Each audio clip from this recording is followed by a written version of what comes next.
Good evening students.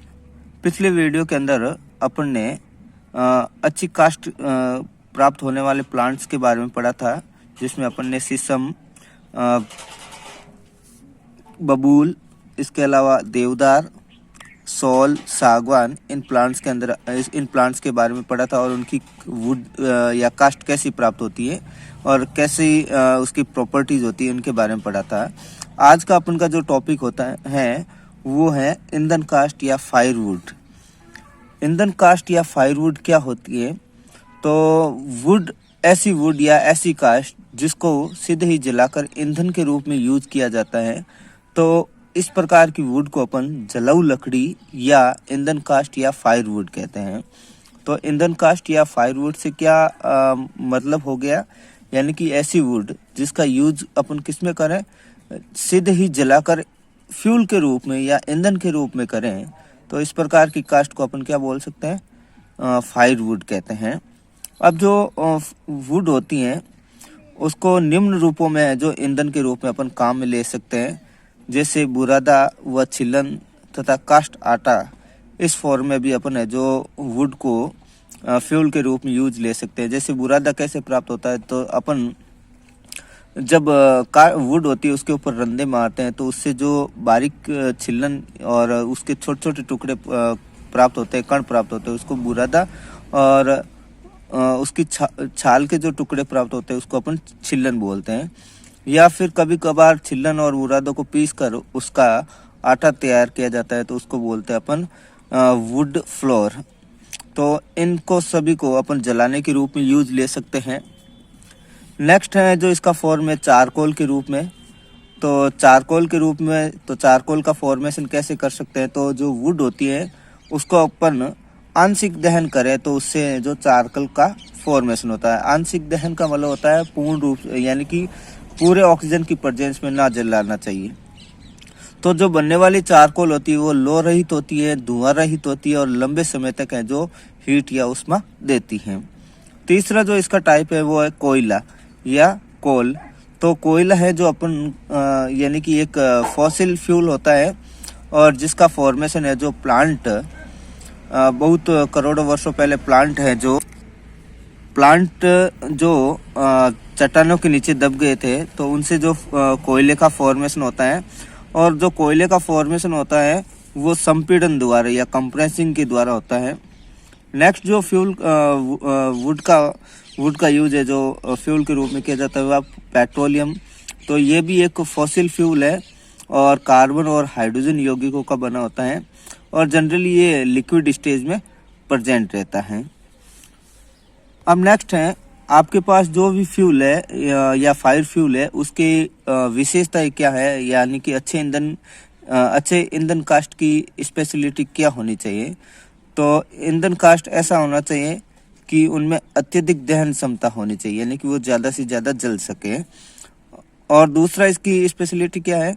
अधिक calorie उष्मा उत्पन्न होनी चाहिए, यानी कि लगभग कितनी 4600 किलो कैलोरी उष्मा है जो उत्पन्न होनी चाहिए।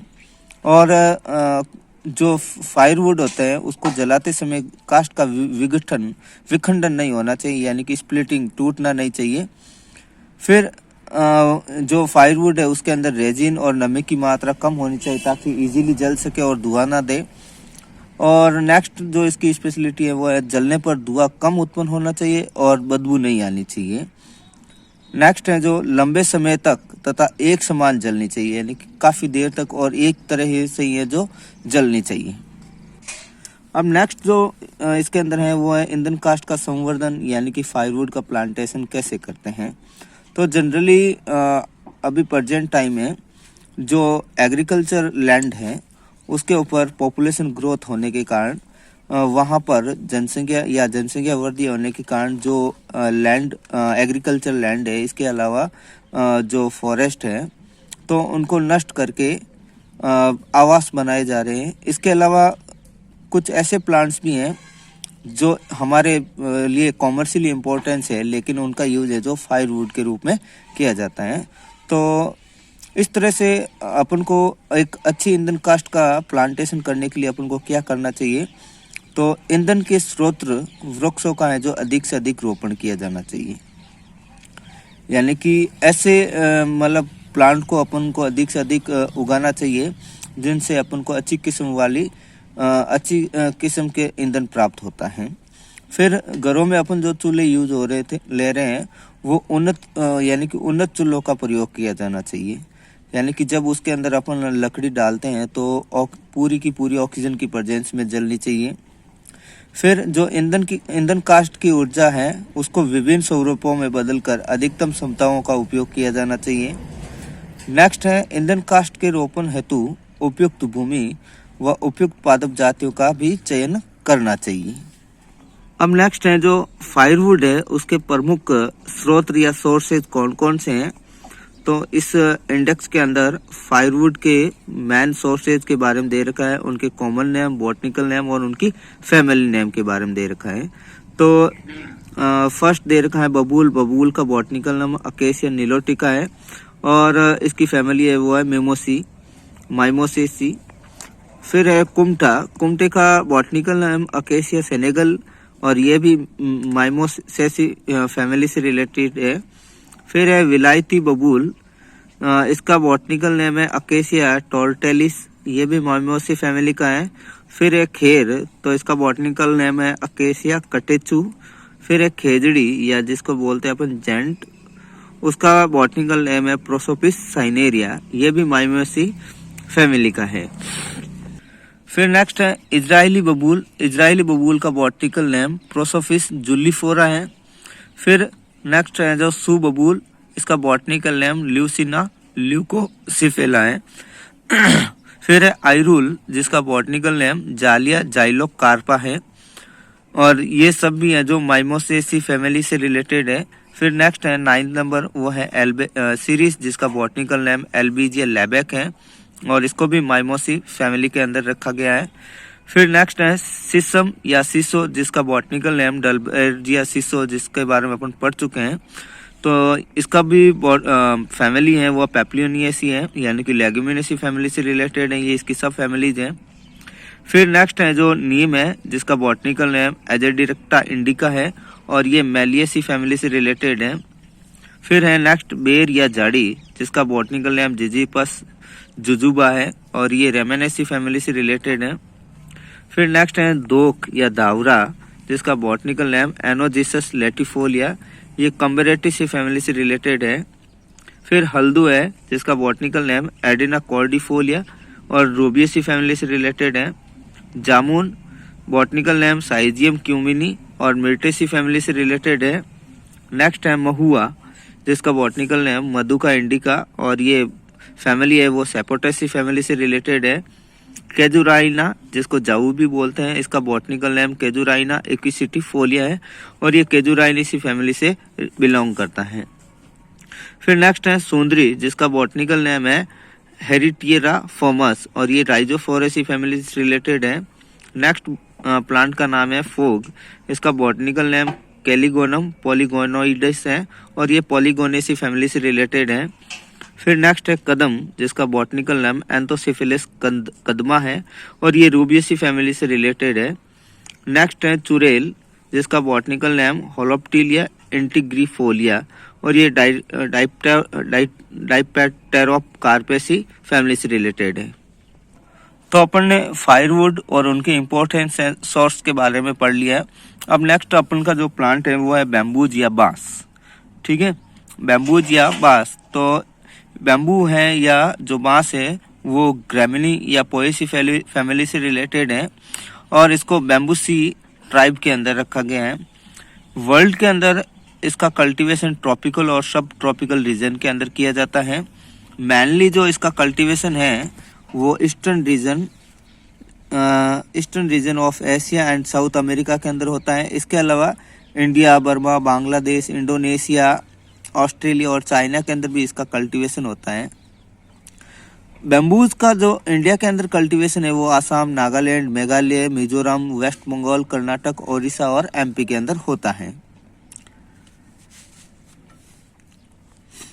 अब जो बैम्बूज की जो स्पीसीज होती हैं, इकोनॉमिकली इम्पोर्टेंस जो स्पीसीज है वो इंडिया के अंदर पाई जाती है। उनमें से कुछ जो स्पीसीज है वो हैं बैम्बूसा टल्डा, जिसको चाऊ भी बोलते हैं, बैम्बूसा वल्गेरिस, जिसको अपन बास भी बोलते हैं, फिर डेंड्रोकैलेमस हैमिल्टोनी, जिसको कागजी बांस बोलते हैं, डेंड्रोकैलेमस स्ट्रिक्टस, जिसको कबान बांस और सॉलिड बैम्बू भी बोलते हैं, डेंड्रोकैलेमस जिजेंटियस, जिसको जियांट बैम्बूस भी बोलते हैं। बैम्बूज के बॉटनिकल कैरेक्टर के बारे में देखें तो इसका जो प्लांट होता है वो बहुवर्षीय वृक्ष या झाड़ी होता है और ये सघन समूह में एक साथ बहुत ग्रुप में उगते हैं और इसके स्टेम को कल्म कहते हैं और जो वुडी जॉइंटेड होता है। इट मीन्स इसका जो स्टेम होता है वो नोड और इंटरनोड में डिवाइडेड होता है और इसके अलावा स्टेम है जो सिलेंड्रिकल और ग्लैब्रस यानी कि चिकना होता है और ग्रीन और या गोल्डन ब्राउन और येलो कलर का होता है। इसकी जो इंटरनोड होती हैं वो होलो होती है यानी कि खोखली होती है, जबकि जो डेंड्रोकैलेमस स्ट्रिक्टस में इसका स्टेम है जो सॉलिड होता है। इसकी नोड है जो अनुप्रस्थ पटयुक्त होती है यानी कि ट्रांसवर्सली सेप्टेटेड होती हैं। इसकी लीव्स है जो लैंस्यूलेट यानी कि लेंस के आकार की होती हैं और लीव्स के पास में एक छोटी सी लीफ लाइक स्ट्रक्चर होती है जिसको बोलते हैं अपन लिग्यूल। तो लिग्यूल प्रेजेंट होता है इसलिए इसकी लीफ है जो लिग्यूलेट होती है और सेसाइल होती है यानी कि इसके अंदर वृंत नहीं पाया जाता है, ये अवृंत होती हैं। इसके अंदर जो फ्लावरिंग होती है वो 20 से 25 वर्ष में एक बार होती है। इसके अंदर पाया जाने वाला इन्फ्लोरोसेंस है वो स्पाइक टाइप का होता है और अनेक स्पाइकुलेट से बना होता है और प्रत्येक स्पाइकुलेट्स के अंदर अनेक फ्लावर लगते हैं। इसका जो फ्लावर होता है वो स्मॉल और ग्रीन कलर का होता है और इसके फ्रूट को कैरियोप्सिस बोलते हैं। क्लाइमेट और सॉइल कैसी होनी चाहिए बैम्बूज के लिए, तो ह्यूमिड क्लाइमेट यानी कि आर्द्र जलवायु होनी चाहिए और इसके अलावा टेम्परेचर जो 25 से लेकर 40 डिग्री सेंटीग्रेड होना चाहिए और वार्षिक वर्षाएं जो 80 से लेकर 200 सेंटीमीटर होनी चाहिए। सॉइल देखें तो सॉइल है जो ड्रेन्ड क्ले और लोमी सॉइल होनी चाहिए यानी कि चिकनी दोमट मिट्टी होनी चाहिए। इसका कल्टीवेशन कैसे किया जाता है यानी कि संवर्धन, तो जो बैम्बूज होता है उसको वेजिटेटिव प्रोपोगेशन के द्वारा उगाया जाता है। तो वेजिटेटिव प्रोपोगेशन में अपन कौन सा मेथड यूज ले सकते हैं, कटिंग यानी कि कलम रोपण या फिर लेयरिंग मेथड है जो इसका यूज ले सकते हैं, दाव विधि। फिर कलम करने के बाद में तो इसकी पहले है जो गड्ढे की खुदाई हो जाती है और प्रत्येक गड्ढे के बीच की दूरी है जो 5 से 6 मीटर रखी जाती है। फिर गड्ढे के अंदर ऑर्गेनिक खाद, खली, ह्यूमस युक्त चिकनी मिट्टी डाली जाती है। फिर इन गड्ढों के अंदर जो कलम की गई है उसको रोपण किया जाता है। फिर इसके अंदर तल साकन या टिल्डरिंग होती है जिसके द्वारा अनेक ब्रांचेज निकलती हैं और फिर जो टिल्डरिंग के कारण जो स्टेम होते हैं वो गुच्छे में या समूह में जो एक साथ वृद्धि करते हैं। बैम्बूज का यूज क्या है, तो घरेलू उत्पादों और इसके अलावा कागज उद्योग में भी किया जाता है, पुल निर्माण, सीढ़ियाँ निर्माण और मकान निर्माण में भी किया जाता है, चटाई, चारपाई, ब्रूस, टोकरियाँ बनाने में किया जाता है।